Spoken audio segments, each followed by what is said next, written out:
datang di podcast Negaci. Di sini kita bakal ngobrol seru dan penuh cerita, pengalaman, inspirasi dari siswa-siswi hebat yang gak cuma berprestasi aja nih, tapi juga punya perjalanan yang luar biasa di balik semua pencapaiannya. Perkenalkan, nama saya Feli sebagai host podcast hari ini dan rekan saya. Dan aku Gisel sebagai partner host podcast hari ini.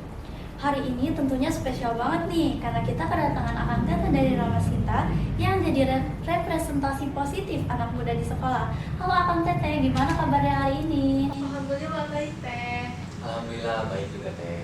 Nah, sebelum mulai ngobrol, Feli, boleh nggak sih kita kenalan dulu sama narasumber kita nih? Kayak dari namanya, kelasnya dari mana, dan mungkin kesibukan atau bidang yang sedang ditekuni hari ini. Saya Rita Nur Azizah dari kelas 11 F8.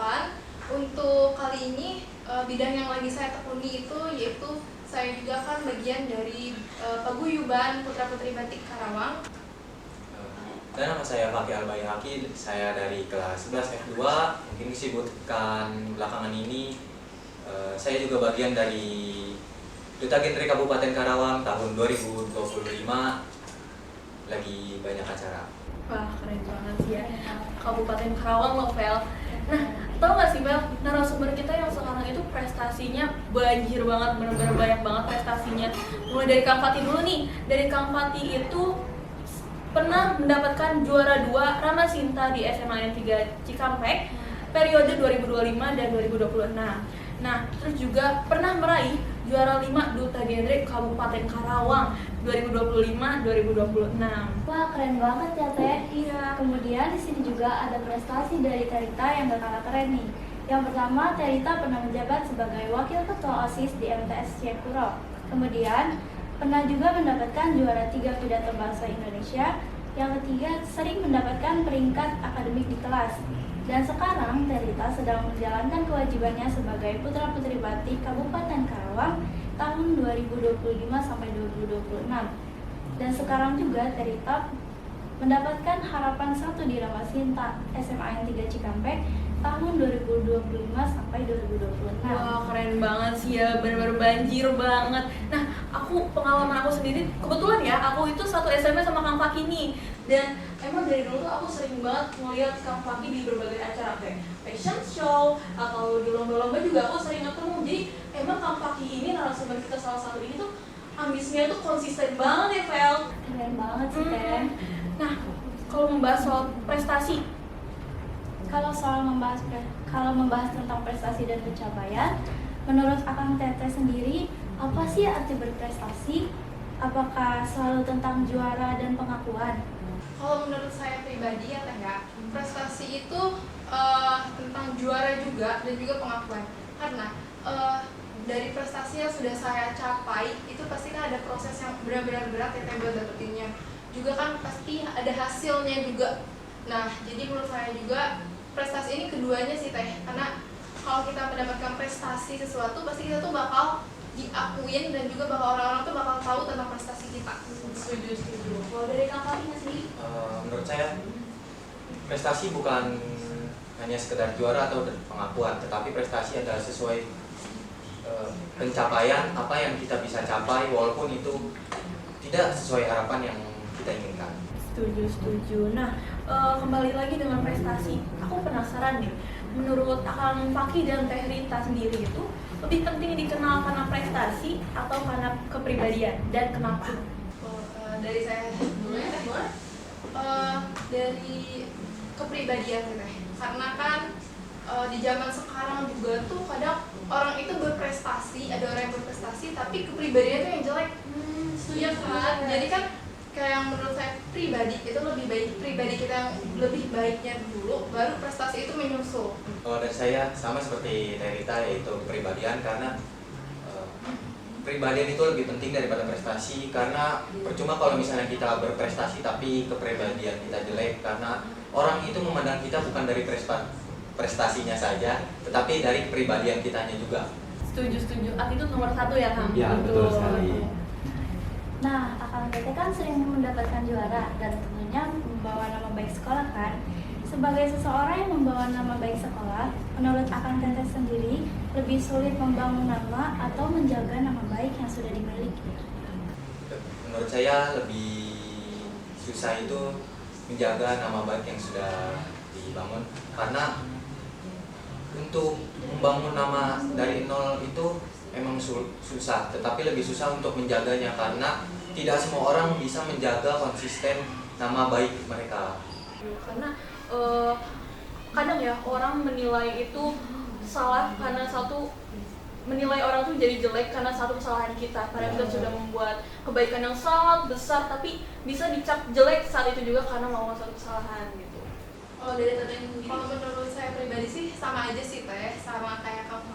Karena kan menjaga nama baik tuh lebih sulit ya Teh daripada yang tadi gitu. Jadi ya menjaga nama baik juga kan hal yang sangat penting, karena kan kadang kita tuh ada faktor gitu dari pertemanan yang bisa membuat nama baik kita tuh kan jadi jelek mungkin Teh gitu. Setuju. Apalagi sekarang tuh di zaman sekarang kalau kita ceritanya apa mungkin keluar bisa jadi B gitu. Ya, betul. Nah, tadi kan kita udah menyebutkan pengalaman dan prestasi Akang Teteh ya. Nah, dari semua pengalaman dan pencapaian yang pernah diraih, mana yang paling membanggakan dan paling berkesan sampai sekarang dan kenapa alasannya? Menurut saya itu lebih berkesan tuh yang saya menjadi wakil ketua OSIS, karena kan itu perjuangan saya, karena di sekolah sendiri itu saya tuh emang di kelas 10 itu di kelas di kelas 7 ya, di kelas 7 itu kan saya emang pendiam orangnya. Nah cuma di kelas 8 itu saya mencoba menjadi pribadi yang jauh lebih baik, itu berubah, dan akhirnya saya bisa menjadi wakil ketua OSIS, walaupun emang belum jadi ketua OSISnya, tapi kan itu menjadi titik di mana saya itu berjuang buat mendapatkan suatu hal yang saya mau. Setidaknya Teteh berada di ruang lingkup orang-orang hebat ya. Apalagi keluar dari zona nyaman yang awalnya Teteh pendiam, terus tiba-tiba mencoba hal-hal baru, dan jadi OSIS itu tuh bukan hal yang mudah kan. Kita berinteraksi sama orang lain, terus juga harus ngarang-ngarahin kalau ada acara, Akang Teteh ayo masuk gitu kan, cukup sulit ya untuk seorang pendiam gitu. Setuju. Nah kalau dari Akangnya? Prestasi yang masih berkesan untuk sampai sekarang itu juara 5 di Kabupaten Karawang, yaitu diapresiasi Duta Genre. Kenapa itu? Karena sebelumnya itu saya belum masuk ke dunia pageant, mungkin baru pertama kali kemarin.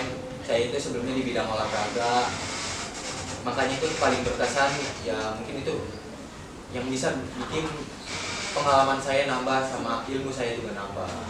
First time langsung di Kabupaten Karawang ya, itu keren banget sih ya Kak. Kemudian kan Akang Teteh udah meraih banyak prestasi nih. Di balik pencapaian itu pasti prosesnya nggak mudah dong. Apa sih tantangan terbesar yang pernah Akang Teteh hadapi saat mengejar suatu prestasi? Tantangan terbesar itu menurut saya itu adalah menyeimbangkan waktu ya Teh, antara nilai saya sendiri di akademis dan non akademiknya itu. Menurut saya itu susah sih Teh, karena kan pasti di non akademik itu kita juga harus aktif, tapi juga di sisi lain di nilai itu kita juga harus tetap bisa bertahan gitu dan mendapatkan nilai yang terbaik, karena kan saya pribadi juga tuh punya tujuan sendiri ke PTN gitu Teh. Amin banget Pak ya Teh.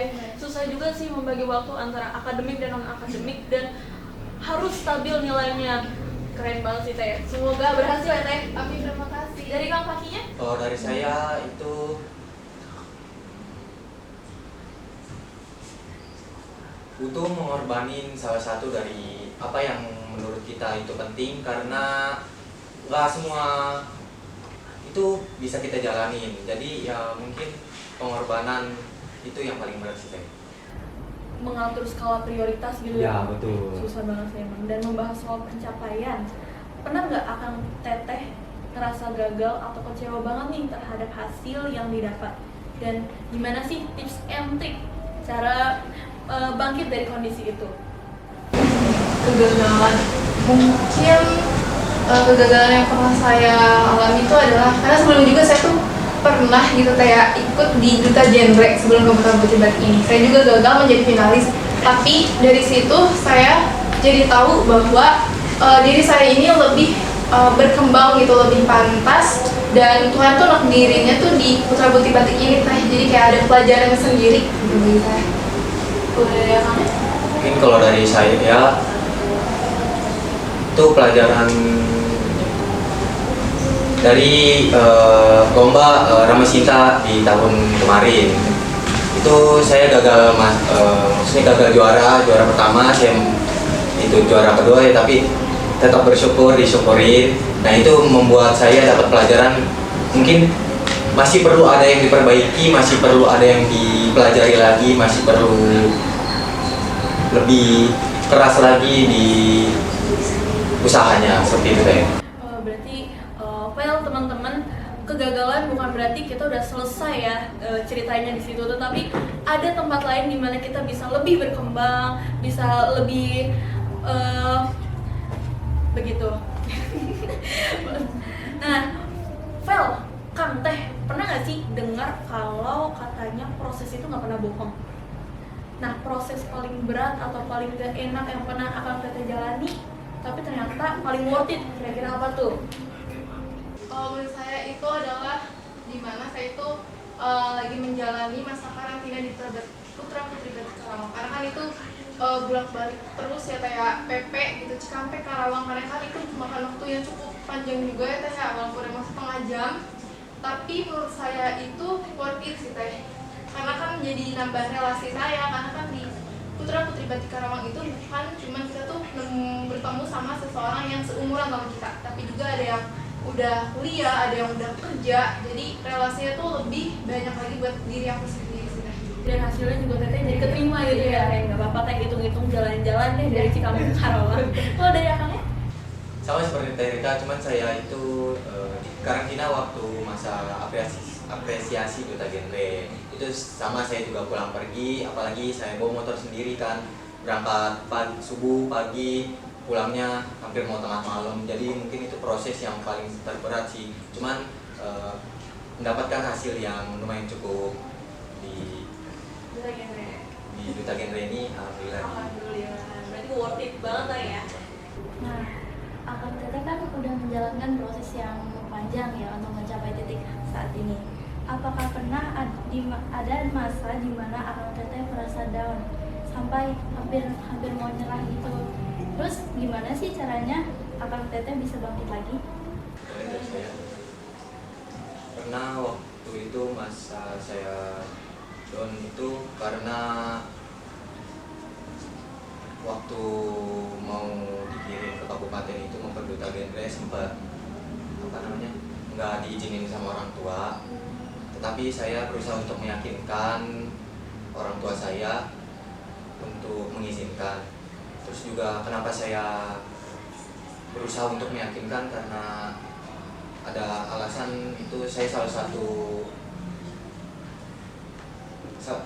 anak satu-satunya dari kedua orang tua saya, jadi mungkin tanggung jawab saya itu lebih besar karena harus bisa menaikkan derajat kedua orang tua saya, karena saya ini anak Banget sih, tapi keren banget Kang. Mama Kang Pakinya keren banget, sudah berkembang sangat keren banget sampai sekarang jadi Duta Genre Kabupaten Karawang. Jadi keren banget lah, anak satu-satunya, harapan satu-satunya itu udah sangat berkembang banget. Keren banget ya. Keren banget ya. Nah, kalau dari Tarita sendiri gimana? Pasti ada posisi di mana aku juga down, tapi itu ya udah orang lain nggak perlu tahu, cukup diri aku sendiri aja yang tahu. Mungkin untuk bisa bangkitnya lagi tuh karena kan aku sendiri tuh kan punya tujuan juga sama, itu ingin membahagiakan kedua orang tua, apalagi saya teh hidup ini kalau bukan membuat orang tua kita bangga sebagai anak gitu. Terus juga saya juga pengen banget membuat diri saya sendiri tuh bangga, lebih penting membahagiakan diri sendiri dulu sih teh dibanding orang lain. Jadi itu yang membuat diri saya sendiri tuh ayo bisa bangkit mau apapun itu kondisinya, yang berlalu udah berlalu karena life goes on teh. Betul, yang berlalu sobat abad. Yes. Oke, aku next ya. Nah, di zaman ini kan banyak banget remaja yang mudah burn out, terus frustasi, dan bahkan ada banyak banget kasus yang sampai mengakhiri hidupnya. Nah, menurut Akang Teteh, gimana sih cara menghadapi tantangan tersebut tanpa kehilangan arah dan tujuan? Boleh dari saya? Boleh. Mungkin kita itu harus membuat life plan untuk kedepannya, karena agar kita tidak kehilangan arah, kita mau kemana, itu kita harus merencanakan hidup kita itu selanjutnya mau kemana, agar kita boleh dari saya dulu. Mungkin kita itu harus membuat life plan untuk kedepannya, karena agar kita tidak kehilangan arah, kita mau kemana, itu kita harus merencanakan hidup kita itu selanjutnya mau kemana, agar kita tidak bingung dan juga nggak hilang arah untuk kita mau kemana dan kita kedepannya juga mau jadi apa, seperti itu. Setuju, berarti action plan untuk kedepannya kita tuh mau lakuin apa aja gitu Ya betul. Kalau dari Karita? Kalau dari saya, kalau menurut aku pribadi nih Teh, coba deh mencari kegiatan yang positif gitu. Jadi jangan sering-sering scroll media sosial. Boleh scroll, tapi kan mencari hal-hal positif gitu di sosmed kan bisa. Tapi kadang di sosmed juga kan ada yang namanya itu suka yang muncul-muncul tentang kayak yang melukai diri sendiri kadang ya kayak. Nah jadi kalau menurut aku sih gunain gadget juga dengan benar, juga lakuin hal-hal positif karena kan di zaman sekarang juga kan banyak ya hal-hal positif kayak volunteer.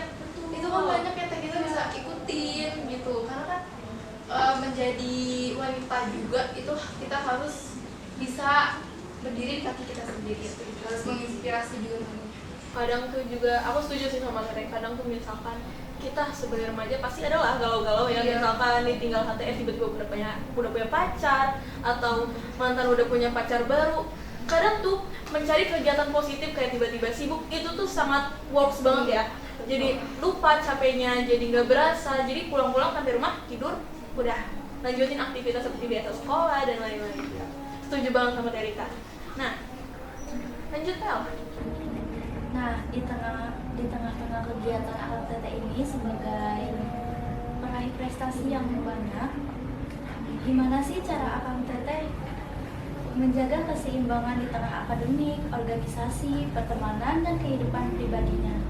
Jadi gimana cara biar semuanya tuh seimbang? Dalam satu waktu, apalagi kan Akang Teteh tuh banyak banget kegiatannya di akademik dan non akademik. Gimana sih caranya semua tuh balance dalam satu waktu? Kalau dari aku nih ya Teh, bisa dari adalah membagi waktu gitu. Jadi kan kita tuh bukan cuma meraih prestasinya nih, kita juga kan harus ada bonding sama teman-teman, karena kan teman-teman tuh kan jadi apa ya, obat kita gitu. Bisa kalau kita capek, kadang kan kita bisa tertawa itu sama mereka. Betul, gitu. kita butuh nongs-nongs juga ya. Betul Teh. Jadi harus seimbang sih antara kita harus mengejar tujuan sama antara kita tuh bisa membuat diri kita bahagia gitu. Berarti kembali lagi kita ngatur waktu, bikin action plan lagi gitu ya ke depannya. Dari yang mana? Mungkin itu dari skala prioritas dulu. Apa yang penting itu kita kerjakan dulu, yang tidak terlalu penting itu mungkin di belakangan. Tapi kita juga walaupun sudah berprestasi, jangan sampai lupa dengan teman kita, karena teman kita itu bisa juga jadi support system kita. Waktu kita ada di bawah dia menemani, waktu kita di atas juga dia juga harus menemani kita. Setuju. Soalnya teman itu segalanya ya. Walaupun kita lagi sedih, kita juga bisa curhat-curhat ke teman. Lagi senang juga bisa berbagi cerita sama teman gitu ya. Teman itu benar-benar Nah, dari kebiasaan kecil Akang Teteh pasti di rumah pernah dong mempunyai kebiasaan yang sering dilakukan, terus setiap hari dilakukan, tapi ternyata sangat berpengaruh terhadap perkembangan diri. Jadi intinya kayak apa satu kebiasaan kecil yang Akang Teteh punya dan dilakukan setiap hari, tapi ternyata tuh berpengaruh banget terhadap pengembangan diri. Kalau dari aku sih ya Teh, aktivitas sehari-hari aku di rumah paling ya makan tidur kayak gitu. Tapi ada aktivitas yang berpengaruh juga sih, karena kayak yang misalnya aku tuh suka kadang dibatasi jam pulang gitu, jangan terlalu malam. Sebenarnya boleh pulang malam, tapi jangan lewat dari jam 10 misalnya gitu kan. Jadi agak work sih di aku gitu. Jadi aku bisa lebih apa ya, punya spend time waktu di rumah gitu sama orang rumah. Terus juga aku bisa lebih menjaga diri aku dari pergaulan di luar gitu, yang bebas lah gitu. Teteh jadi punya waktu untuk istirahat, untuk scroll TikTok atau ngobrol-ngobrol sama mama papa gitu ya Teh. Dari Akangnya? Kalau dari aku itu mungkin kebiasaan kecilnya itu sering cerita kepada orang tua, karena orang tua itu adalah salah satu konselor atau enggak pendengar yang baik. Karena pasti setiap orang tua itu tidak mau anak-anaknya itu gagal gitu. Jadi kalau misalnya setiap saya ada problem atau nggak apa, saya kadang suka cerita kepada orang tua saya. Terus juga mungkin kebiasaan kecil yang udah lumayan lama saya lakuin itu, saya kalau misalnya lagi tengah malam nggak bisa tidur itu, saya berterima kasih kepada diri saya sendiri sudah mencapai sampai saat ini, sudah melewati rintangan yang bertubi-tubi gitu. Deep banget ya, so sweet banget sama diri sendiri. Ini real definisi harta yang paling berharga adalah keluarga, Pel. Keren sih, keren. Keren banget. Nah, di zaman sekarang kan banyak banget nih orang yang anggap anak berprestasi itu selalu kuat dan sempurna. Menurut Akang Teteh, apa satu hal yang sering disalahpahami tentang anak berprestasi? Kalau menurut saya pribadi sih ya Teh, anak berprestasi itu sebenarnya nggak kuat seperti orang lain lihat gitu, karena kan di baliknya itu pasti ada yang namanya itu perjuangannya gitu, kayak malam belajar, malam nge-push diri gitu. Jadi ya menurut aku sih itu kata-kata sempurna, kata-kata kuat itu bukan yang sebenarnya, karena yang sebenarnya itu adalah mereka tuh orang-orang yang dalamnya itu ternyata tidak sekuat dan tidak sempurna itu tadi. Setuju. Karena kita semua sama-sama manusia ya, bisa sedih, bisa bahagia, Bisa capek. betul. Nah dari Akang sendiri, apakah malamnya push rank atau push diri juga? Kalau untuk aku sih, orang-orang berprestasi itu bukan hanya kesempurnaan atau juga tentang apa tadi? Tentang kuat dan sempurna. Tentang kesempurnaan dan kuat gitu. Karena di balik orang-orang berprestasi ini itu memang terlihat kuat, tetapi di belakangnya itu mungkin mereka ada hal yang tidak bisa diceritakan kepada orang lain. Mungkin dari ada yang beberapa kegagalan dan juga mungkin ada sedikit problem untuk meraihnya. Jadi sebenarnya orang berprestasi itu nggak sekuat itu dan nggak sesempurna itu, karena orang berprestasi itu dibilangnya sama seperti kita, cuman mereka itu prosesnya dan juga usahanya itu mereka lebih dari kita semua. Deep banget ya, so sweet banget sama diri sendiri. Ini real definisi harta yang paling berharga adalah keluarga, Pel. Keren sih, keren. Keren banget. Nah, di zaman sekarang kan banyak banget nih orang yang anggap anak berprestasi itu selalu kuat dan sempurna. Menurut Akang Teteh, apa satu hal yang sering disalahpahami tentang anak berprestasi? Kalau menurut saya pribadi sih ya Teh, anak berprestasi itu sebenarnya nggak kuat seperti orang lain lihat gitu, karena kan di baliknya itu pasti ada yang namanya itu perjuangannya gitu, kayak malam belajar, malam nge-push diri gitu.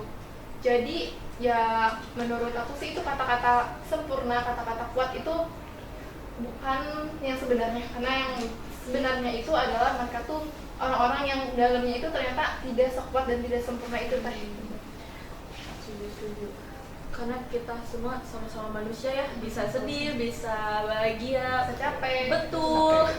Nah dari Akang sendiri, apakah malamnya push rank atau push diri juga? Kalau untuk aku sih, orang-orang berprestasi itu bukan hanya kesempurnaan atau juga tentang kesempurnaan dan kuat gitu. Karena di balik orang-orang berprestasi ini itu memang terlihat kuat, tetapi di belakangnya itu mungkin mereka ada hal yang tidak bisa diceritakan kepada orang lain.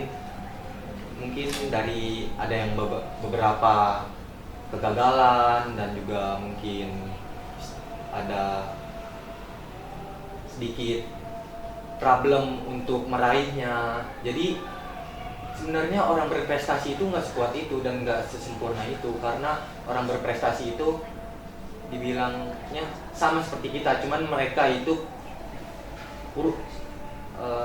prosesnya dan juga usahanya itu mereka lebih dari kita semua. Jadi sebenarnya anak berprestasi itu sama seperti kita, cuma topengnya banyak. Mereka bisa buat mengumpeti rasa sedih mereka, rasa marah mereka, kecewa mereka, emosi mereka tuh bisa ngumpetin itu. Keren banget ya, Vel. Nah, kembali lagi, kadang aku sering ketemu orang yang minder, insecure, bahkan orang-orang sekitar aku tuh merasa kalau diri mereka tuh masih belum cukup, bahkan aku sendiri juga masih suka merasa insecure nih, Kang Teh. Nah, menurut Kang Teteh, apakah semua orang punya kesempatan yang sama untuk berkembang dan berprestasi, termasuk mereka yang mungkin minder atau kurang percaya diri? Kalau menurut dari aku sih ya Teh, itu setiap orang tuh pasti punya kesempatan selagi dia itu mau mencoba. Karena kan aku juga pasti kadang masih sering ngerasa insecure karena kan cewek ya Teh ya. Betul. Pasti insecure tuh kayak udahlah nggak bakal bisa hilang dari diri cewek. Tapi kan menurut aku sih ya Teh, menjadi diri sendiri tuh jauh lebih baik gitu Teh, daripada kita tuh harus terus bandingin diri kita. Nggak akan ada ujungnya Teh kalau menurut aku sendiri. Be yourself. Iya. Kalau dari akangnya? Benar kata Teh Rita, semua orang itu memiliki kesempatannya masing-masing.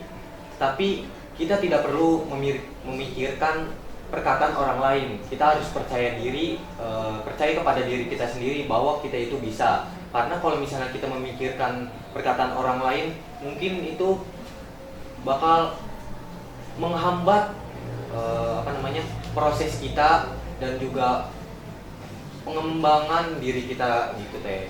Jadi tipsnya itu kita percaya diri aja, nggak usah dengerin kata orang lain. Kita dengerin apa kata diri kita sendiri aja. Berarti fokus sama diri sendiri gitu. Ya. Nah, aku mau nanya deh, tadi kan Teh Rita, cewek tuh pasti insecure. Aku juga sebagai perempuan merasa kita juga pasti ya pernah yang fail. Nah, aku pengen nanya nih, dari Akang sendiri sebagai cowok, pernah nggak sih Akang insecure? Coba sharing dong. Sebenarnya bukan cewek aja yang insecure, laki-laki juga sebenarnya banyak yang insecure. Cuman mereka itu mungkin tidak mengungkapkan secara langsung, mereka itu dipendam karena mungkin kan ada sebuah peribahasa lelaki itu tidak bercerita ya. Boys don't cry. Nah, tapi sebenarnya itu lelaki itu boleh bercerita, karena lelaki itu sama seperti wanita juga, perempuan butuh bimbingan, butuh arahan juga. Jadi untuk para laki-laki jangan takut untuk bercerita, tapi kalian juga harus tahu bercerita kepada orang yang tepat. Karena kalau misalnya kepada orang yang salah, mungkin itu nanti bakal merusak diri sendiri. Betul. Kembali lagi ke nama baik ya Kang ya. Betul. Nah, laki-laki yang di rumah yang nonton ini, jangan malu buat bercerita, jangan takut buat nangis. Boys don't cry, boys bisa cry. Jadi Ya, it's okay lah ya Kang. Iya, betul. Bisa cerita ke teman, ke mama, papa, atau mencari someone to talk. Ya. Lanjut ya. Nah, Anak Teteh kan udah join organisasi Ramah Sinta SMA Negeri 3 Cikampek nih. Pastinya udah banyak dong yang kenal sama Akang Teteh. Sebagai wajah perwakilan sekolah, gimana sih Akang Teteh memaknai peran duta sekolah di luar sekedar gelar atau seremonial? Mungkin untuk wajah perwakilan sekolah itu cukup berat, karena kita harus menjaga kedisiplinan, terus attitude, kepribadian kita juga harus dijaga, karena kan kita juga harus menjadi contoh kepada siswa-siswi yang lain di sekolah gitu Teh. Mau di sekolah maupun di luar juga itu harus dijaga, karena semua orang itu melihat kita itu dari kepribadian, dari akhlak, dan juga dari attitude kita. Attitude nomor satu ya. Iya. Mungkin siswa-siswi di luar sana ada yang berpikir, kalau misalkan aku jadi Ramah Sinta gitu, tapi aku nggak bener ya mungkin mereka bisa berpikir mereka aja boleh, kenapa nggak boleh gitu kan ya takutnya. Kalau dari katanya sendiri, Kalau menurut dari aku nih Teh ya, duta sekolah itu sebagai agent of change atau perubahan gitu. Jadi kita juga sama seperti halnya seperti Kang Paki bilang, itu menjadi teladan yang bisa menjadi contoh yang baik buat siswa-siswi khususnya di SMA Negeri 3 Cikampek ini ya Teh. Karena kan pasti seorang kayak presiden aja gitu kan, masyarakatnya gitu ya Teh, rakyatnya tuh pasti mencontohkan dulu presidennya itu seperti apa, baru yang bawahnya tuh kan ikutin. Jadi menurut aku juga sih itu menjadi agak berat ya buat kita, karena kan kita ada gelar gitu, jadi buat menjaganya itu susah sih Teh. Karena untuk bisa mencontohkan yang baik ke orang-orang tuh susah, karena diri kita aja kan belum tentu baik gitu ya kalau menurut saya pribadi, apalagi kita bisa mencontohkan ke mereka-mereka. Tapi kita selalu usahakan untuk bisa selalu menjadi contoh yang baik gitu. keren sih. Sebagai wajah perwakilan sekolah lagi nih, membahas soal wajah perwakilan sekolah. Menurut Kang Teteh, apa tanggung jawab terbesar ketika membawa nama SMA N 3 Cikampek? Kalau menurut aku sih ya Teh, itu tuh berat banget karena kan kita benar-benar ngebawa nama sekolah gitu. Apalagi kan ini ke tingkat kabupaten juga. Mungkin bukan hal yang dibilang gampang, karena kan bukan cuma menjaga nama baik diri saya pribadi, tapi juga kan menjaga nama baik sekolah, juga nama baik keluarga tentunya ada kan. Jadi itu menurut saya sih hal yang susah, tapi ya bisa dicoba, bisa selalu apa ya, selalu dicoba supaya tidak mengecewakan gitu Teh. Coba aja dulu. Iya, coba dulu. Kalau dari aku sih lumayan susah, karena kan seperti Teh Rita tadi, bukan membawa nama saya sendiri, tapi juga membawa nama sekolah, menjaga nama sekolah, menjaga nama baik saya sendiri, terus juga kan menjaga nama baik Paguyuban Ramasinta di SMA Negeri 3 Cikampek ini. Jadi mungkin itu tanggung jawab yang lumayan berat, karena kalau misalnya kita tidak menjaga nama baik itu mungkin nanti nama SMA 3, nama saya sendiri, nama Paguyuban Ramasinta itu mungkin akan jelek nantinya. Setuju. Tapi keren banget loh narasumber kita hari ini, Fel. Membawa nama SMA N 3 Cikampek ke kabupaten ya, ke Kabupaten Karawang.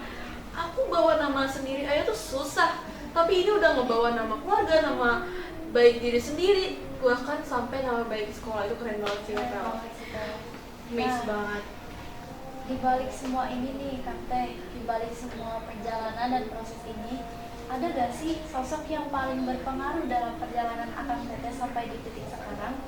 Dan itu siapa sih Teh? Apakah itu orang tua atau HTS atau Fasya atau ada orang spesial di sekolah ini? Siapa tuh Teh? Kang? Kalau menurut aku nih Teh, itu pastinya orang tua sih Teh. Pasti ya? Pasti. Itu hal yang benar-benar primer ya. Betul. Bukan sekunder lagi. Terus juga ada yang namanya itu teman, karena kan kalau menurut aku juga tuh teman tuh berharga sih Teh, karena kan kita tuh kan ada istilahnya tuh nggak bisa hidup sendiri, kita juga kan harus ada yang namanya itu pasti membutuhkan satu sama lain gitu. Iya betul Teh. Jadi Ya, berarti pertama keluarga, kedua teman-teman gitu ya. Iya. Kalau yang ketiga, ada kan yang ketiga?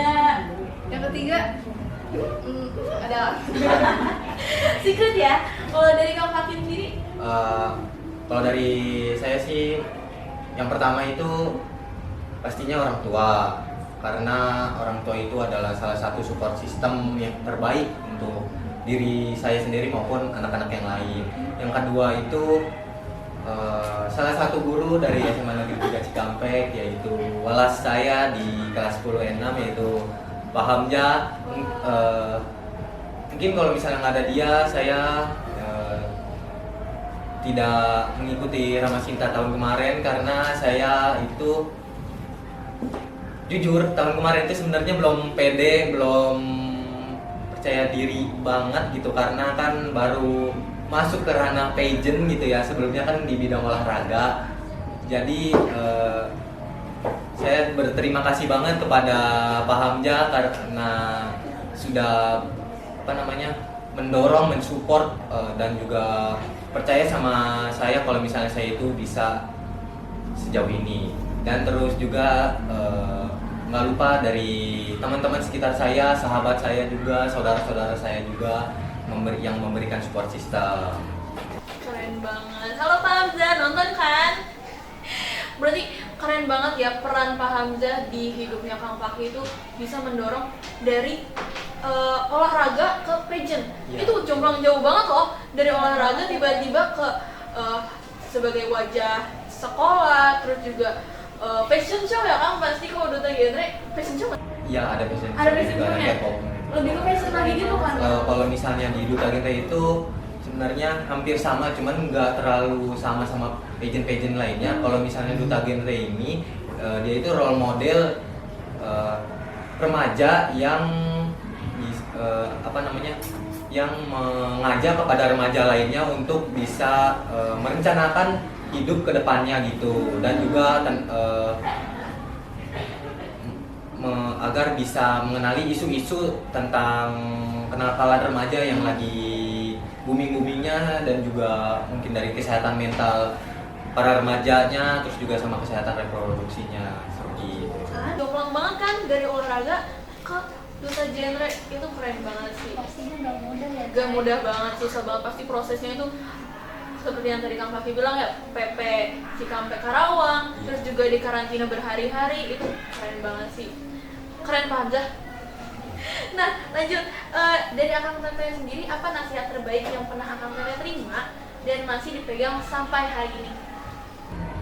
Nasihat dari aku sih itu yang masih dipegang sampai saat ini itu adalah kata-kata sebaik-baiknya manusia adalah manusia yang bermanfaat bagi orang lain. Karena itu ngena banget sih tadi aku. Setuju banget, Ya kan? Iya. Karena kita tuh hidup dunia ini kan bukan buat diri kita sendiri ya tentunya. Pasti kita juga bisa menjadi gitu manusia yang bermanfaat juga nih Teh untuk lingkungan sekitar kita gitu. Apalagi kan diri saya pribadi itu kan sebagai representasi gitu ya Teh. Jadi kan harus bisa menjadi pribadi yang bisa mencontohkan dan juga bisa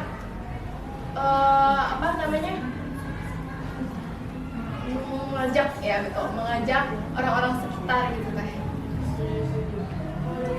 Kalau dari aku itu sebenarnya nggak jauh beda sama Teh Rita. Nasihatnya itu dari senior saya yang ada di Kabupaten Karawang, yaitu manusia yang baik itu yang berguna untuk manusia lainnya, seperti itu. Kenapa saya pegang sampai sekarang?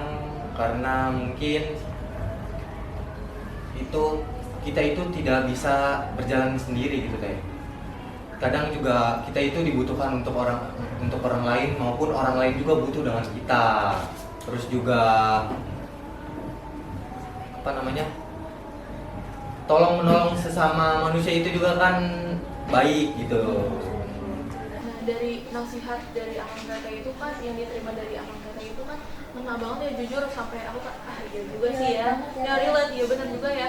Nah aku boleh tahu nggak sih dari siapa nasihatnya, apakah dari orang tua atau dari guru-guru di 93 kah, atau dari TikTok, quote-quote di TikTok kan banyak kan? Dari siapa tuh?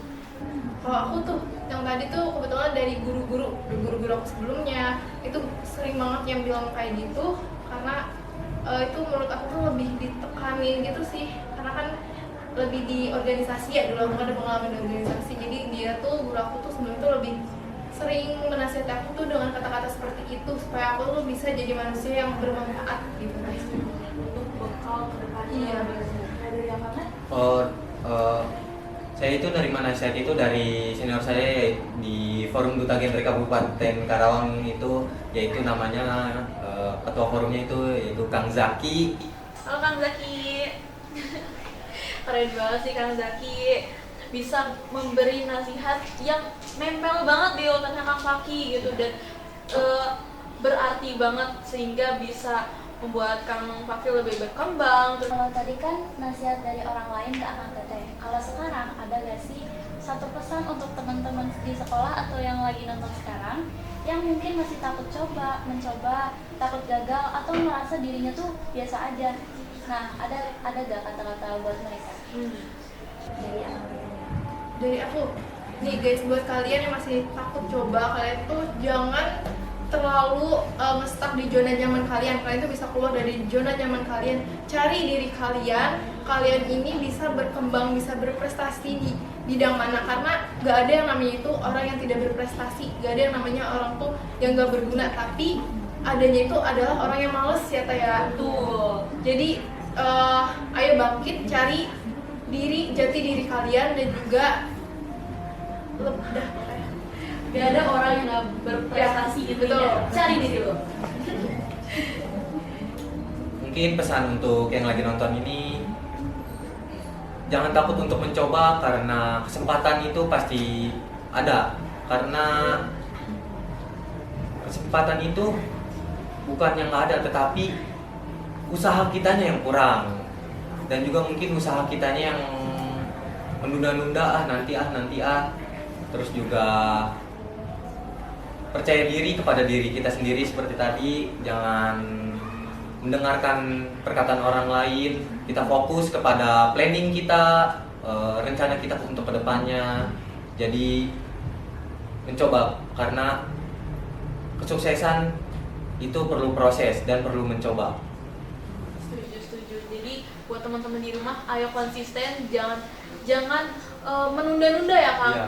Jangan udah stop diri kalian yang mau mandi, nunggu menit 55, nunggu menit 50, nunggu yang genap-genap dulu. Jangan stop, mulai saat itu juga. Jadi jangan menunda-nunda intinya. Dan ini yang terakhir nih, apa satu pertanyaan yang sebenarnya tuh paling Akang Teteh harapkan untuk ditanyakan nih, tapi belum sempat kita tanyakan hari ini. Kira-kira apa tuh? apa ya Kang ya? Apa ya? Mungkin sebenarnya tidak terlalu mengharapkan, mungkin sebenarnya kayak ada nggak ya pertanyaan tentang kayak Rama Sinta ini bagaimana, terus juga apa aja prestasi-prestasi yang diraih oleh Rama Sinta ini, terus juga Rama Sinta ini dibangunnya dari angkatan berapa, karena kan kita berdua juga bisa berkembang itu akibat paguyuban Rama Sinta ini, karena mungkin paguyuban Rama Sinta ini memberikan kesempatan kepada kita berdua untuk berkembang menjadi lebih baik dan mencari versi terbaik dari diri kita sendiri, seperti itu. Jadi justru dari internal sendiri nih yang bisa bikin Akang Teteh sampai ke eksternal gitu. Iya, Betul, Teh. betul. Kalau dari Tetehnya, Mungkin sama aja sih ya Teh. Sama. Iya, kayak Kang Fakih nggak ada kurang, nggak ada lebihnya, karena kan dari tadi kita ngobrol tuh nggak ada obrolan tentang Rama Sinta sendiri ya Kang ya, gitu, tentang prestasi, tentang Rama Sinta sendiri itu dibangun kapan. Kita padahal udah nunggu ya Kang ya pertanyaannya. Tapi it's okay Teh. Oke. Justru aku tuh juga dari tadi udah penasaran, karena aku nih kan belum tahu banyak nih ya seputar Rama Sinta, kayak kapan sih open recruitment-nya, dan sekarang tuh abis pengumuman finalis ya Kang? Ya, betul, Top abis. 12 Ya, betul, top 12. Keren banget. Dah, aku boleh deh ngajuin pertanyaan satu, boleh? Boleh. Oh, boleh. Aku pengen tahu di Rama Sinta itu kan ada banyak banget ya, ada berapa sih total Rama Sinta? Kalau di angkatan kita ada Di angkatan kita itu ada 23. Sebenarnya 12 pasang, 24 orang, tetapi salah satu orang ini pindah sekolah. Jadi 23 orang. Nah, dari 23 orang ini pasti ada dong pencapaiannya, kayak misalkan nyampe ke duta genre ya, pasti bukan Akang sendiri kan? Ya, betul. Nah, terus juga ada mungkin yang ke Mojang Jajaka. Nah, kira-kira prestasinya apa aja nih dari Rama Sinta angkatan Akang Teteh sekarang? Mungkin dari angkatan kita berdua itu ada sekitar 12 orang yang ke kabupaten, sama satu orang nih Teh. satu orang ke tingkat provinsi Jawa Barat. Merinding, jujur merinding. Ini bener merinding. Nah, 12 orang, berarti 13 orang deh sama Iya. yang ke Ya, provinsi. kurang lebihnya 13 orang. Itu udah lebih dari setengahnya loh, Vel. Iya. Keren banget. Nah, yang ke provinsi itu sebagai apa? Eh, Dan siapa? yang ke provinsi itu senior saya yaitu Kang L yang mewakili Duta Genre Kabupaten Karawang ke tingkat provinsi dan dia meraih putra terbaik 3 di provinsi. Wah, terbaik, keren banget sih. Dan 12-nya itu ke ada yang ke Kabupaten, ada yang ke Bujang Jajaka, Iya. ada yang ke Duta Genre, ada yang ke Putra Putri Batik ya kan? Iya betul. Gajah. Ada 4 orang ke Duta Genre dan ada 5 orang ke Putra Putri Batik dan ada 3 orang itu ke Mojang Jajaka. Keren banget Mojang Jajaka loh, gila keren banget. Berarti prestasi dari Rama Sinta ini tuh udah banyak banget ya ke Ya. eksternal.